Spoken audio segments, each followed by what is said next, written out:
Hello there, welcome back to my channel. My name is Salako. I am an educator. I advise people on things they should do with their career. Available anything about education, I am there for you.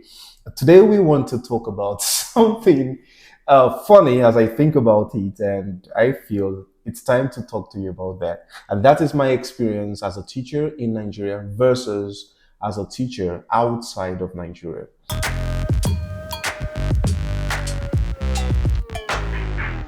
What brought about this story is that a few days ago, I was on a phone call with my cousin, and he made a statement. He said, Abraham, I can't wait to meet your daughter, teach her mathematics, and beat her up. I'm like, what? Why do you want to beat up my daughter? So back then, I remember beating him up just because he couldn't or didn't understand what I was trying to teach him. So this video is basically going to look into what happened then and what has changed over the course of those 8 to 10 years of me being a teacher. If you're non-Nigerian here, I want you to take your time and hear me out. Don't judge me yet. The reason for me saying you shouldn't judge me yet is that according to my environment, when I was growing up, we had teachers that were really scary. By scary in Nigeria, you are allowed, or you were, let me say that, you were allowed to beat or punish students. You could beat, you could punish students many years ago. I'm talking 10, 20 years ago. Now, I grew up in that environment. I grew up in situations where a teacher could walk into a class, see something wrong, and decide to beat up or punish everybody. We called it capital punishment, right? Now, that said, growing up, I knew I wanted to do something relating to teaching, something relating to speaking, although I was made to study engineering and the likes. But that was at the back of my mind that I had always, and I have still always seen myself speaking to people and people nodding at anything that comes out of my mouth. Fast forward to where I was about 10 years ago, I found myself being the first child of my nuclear family and the first child even in my aunt's family, which means because at the age of 16, I left my family and I moved to my aunt's family and I became the eldest in the family. Now, this is what happens. My cousins would bring homework from school, and of course, I would teach them. Now, it got to a point where the eldest, which is the one I had a conversation with, couldn't understand some aspects of mathematics, language, basically mathematics. As a young teacher, then I am 31 now, so I'm talking when I was 19, 20. I couldn't just fathom the fact that I was teaching something that basic and simple, and he couldn't understand it. I would get mad and beat him up.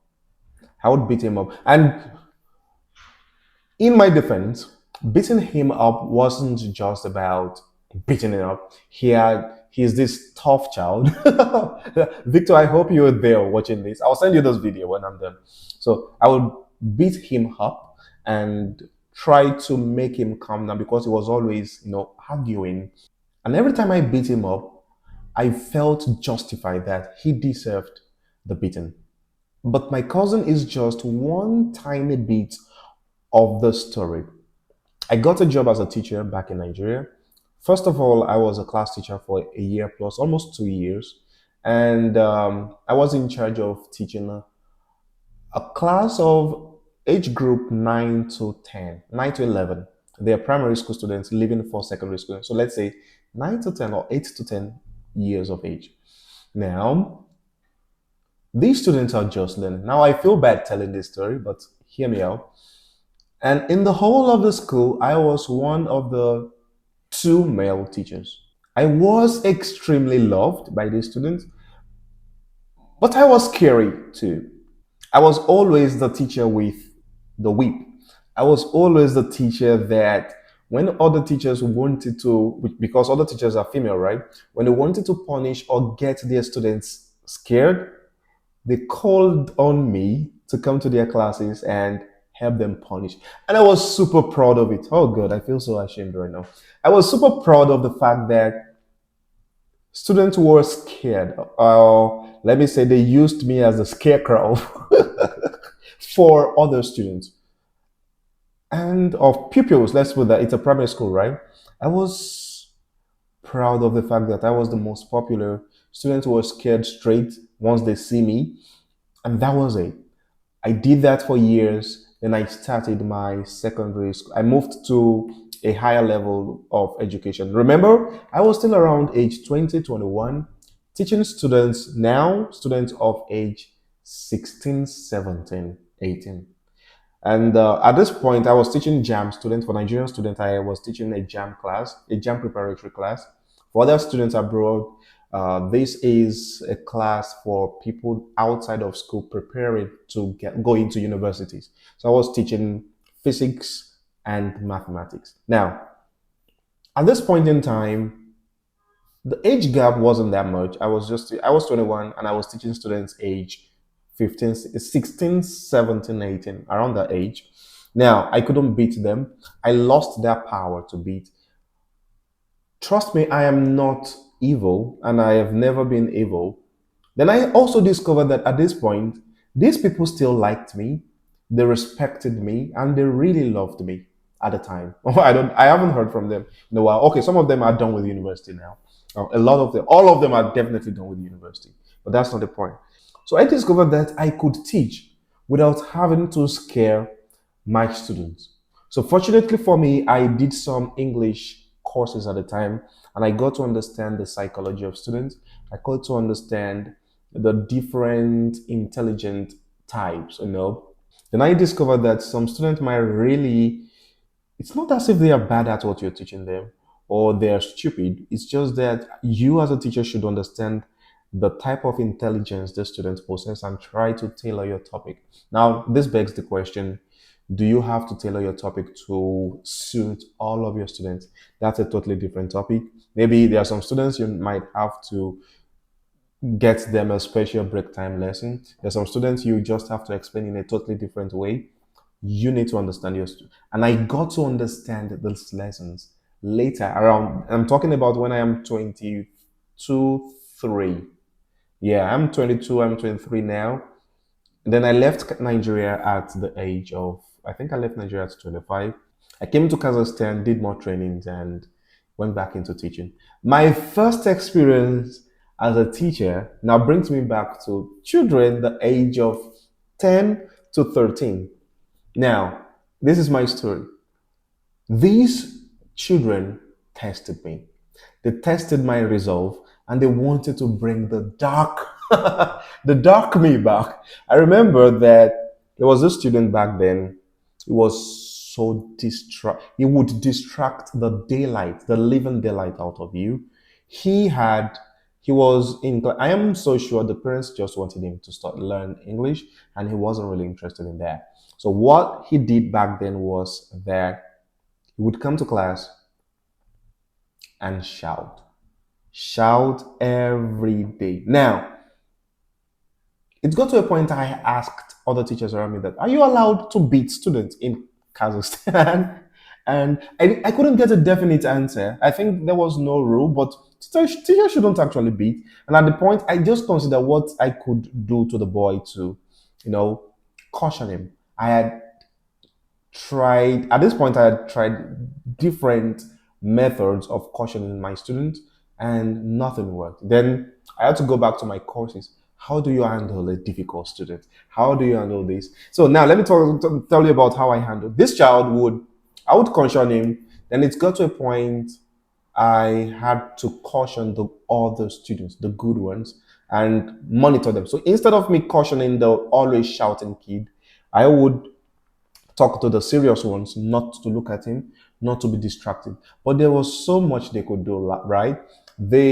Anytime they tried to focus on even doing stuff, he would shout, snatch their pens, and he was so. I just didn't understand his problem. I knew probably he needed attention or the likes, but yeah. I remember a specific class. I We were in class and we were about to start dictation. Immediately we started dictation, he started running around in the class, snatching pens, and nobody could write dictations. We couldn't do anything. Okay, let's play game. No, he wasn't interested in playing games. He wasn't interested in dictation. He just wanted everything to hold. So at this point in time, I became frustrated. It's not what you're thinking. I did not beat him. So I asked him to leave my class. Okay? Because I had tried cautioning him, I had tried offering him games, had tried ignoring him. Nothing worked. So I asked him to leave my class and to focus on other people. Remember, this is not a school per se, it's a learning center. I asked him to leave my class and he decided not to. So he switched to the Kazakh language, I think, and he started cursing me out. At this point, I did not even understand the language, but I felt what he was saying were really bad from the other students' reaction. They were like, stuff like that. So I got up on my feet, went to where he was sitting, held him by his hands, and tried to lead him out of my classroom.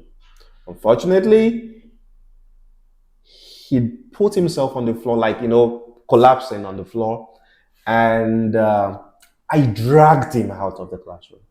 So I dragged him out of the classroom, we locked ourselves inside, and we continued teaching. And we could hear bangs on the door, curses on the door. This boy, I'm talking about an 11-year-old boy, curses and banging on the door.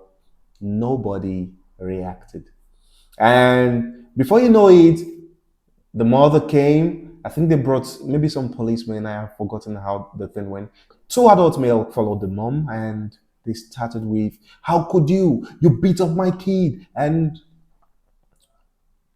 then, fortunately for me, so what saved me this day was that, fortunately for me, there was what saved me this day was that, fortunately for me, there was a parent in the lobby with her daughter waiting for the next class. Okay, because these are group lessons, right? Waiting for the next class so that her daughter could come in. So at the time this mother came, all the previous students had gone home, and the mother was still waiting for. It was just an hour lesson, right? Waiting for the daughter to finish the class and take her back home. So the mother that saw the whole incident was the one that came to my rescue. And she told the police and the woman, I'm not even sure because they weren't wearing uniform. She told them what had happened, the story behind it, because she heard the screams, she heard the boy screams and the lights, and that totally exonerated me, saved me, and that's the story. Then I thought to myself, what if I had beat him up? What would have happened? Probably arrested, gone to jail, soiled my record, and the likes. Beating him was never part of my plan. I never considered it. But I'm just trying to see that what if I came or I traveled abroad without learning from my past, without actually having the experience of do not beat teachers? Because I've had instances of teachers abroad, beating up students, doing some other things, or even trying to punish, getting mad, and getting themselves in trouble. So, as a teacher outside of your country, and now that I'm talking to Nigerian teachers, I'm talking to any teacher that you're outside your country. Understand the laws of the country. That's the first thing. Understand the law. Understand the culture of that place. Understand the way people behave. Understand the way people react to things in that country. I would like you to also understand the language. It would save you a lot of stress. So at the time I couldn't speak Russian, but immediately I pushed my Russian to the fullest because I just want to have that advantage. Yeah, I want to have that as I don't use the language in class, but I make sure I speak and I have a conversational level minimum of Russian speaking. I'm also learning Kazakh right now. This is just for me to be able to interact with people outside of classroom and do well. It will serve you well as a teacher in Kazakhstan. Yeah, not just because of bad situations. There are even parents that they want to communicate with you and they want their children to learn with you, but you need to communicate with the parents, right? So in a way, you should understand the language, learn the local language, understand the culture. I know some topics I dare not speak about in Kazakhstan because I understand the culture. I understand what people don't want to talk about. Yeah. So know that, understand things like this. Maybe I'll make another video about that. But I learned my lesson, and I know that there are some things you bring from other countries that you might want to inculcate or imbibe in the students. You've got to be careful, understand what they need. There are some students that once I fake, there are times that when students are being aggressive, not listening, sometimes I just fake record them and they're calm because they know it might go to their student, the parents, and their parents might, scold them, tell them off. There are different methods to handle situations apart from getting mad. Don't just get mad at students. Do you understand? Let your nose be no. Don't get mad at them. Learning is beautiful, yeah, as a teacher. You enjoy every bit of it once you know the things you're supposed to or expected to do. So that's my little bit for today. And I want you to watch my other videos. Thank you and see you later.